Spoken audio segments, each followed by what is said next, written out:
a while now. They've already had a competition and getting ready to get ready to enter their second one up in Washington. Um, Still for us, I think it's a pretty low key affair.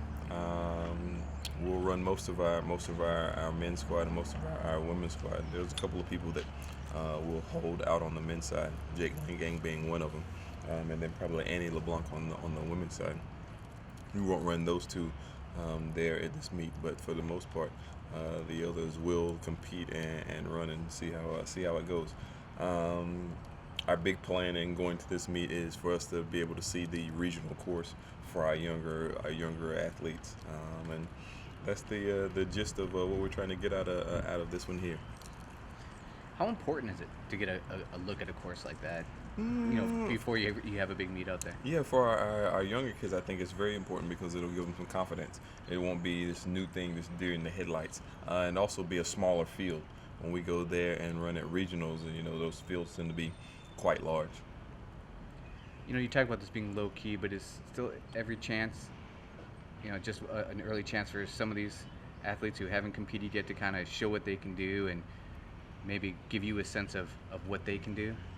Uh, yes and no. It's probably a little early for that.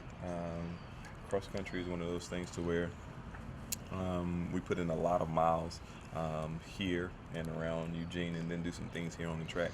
And so we'll get a chance to see them try to put those things into play in a team-like competition. And like I said, we do have some newcomers, and we do have some young runners that I think experience will benefit. How have the newcomers looked so far this season? Solid, solid. Of course, no issues or problems with them. They've come in, they've learned what we're trying to teach. They've gravitated to Powell Squared, both on the men's and the women's side, and so it's been fantastic for them so far. How much of that is just some of the leaders on this team? Quite a few people have been around and a lot of success for some of these athletes. Are they some of that reason for that? I think so. You just fall in line and shut up and do what you're told. I think that's always a huge piece in their development, and having those older or elder statesmen there in our program that you can just get under their wing, that duck wing, no pun intended, for them to fall in line and just do and follow behind the leader, I guess. So today's first day of track practice. Today's the first day of track practice, yes. What do you do on the first day of track practice? Well, we lifted this morning at 6:30, and then we'll come here and teach some new things as far as the Oregon way. Um, with the cross country people, what's their participation in the track practice? Um, Not much because they've already been at it. Like we were talking about earlier, they've been practicing for a month. They came before school started, and then they went up to Sun River.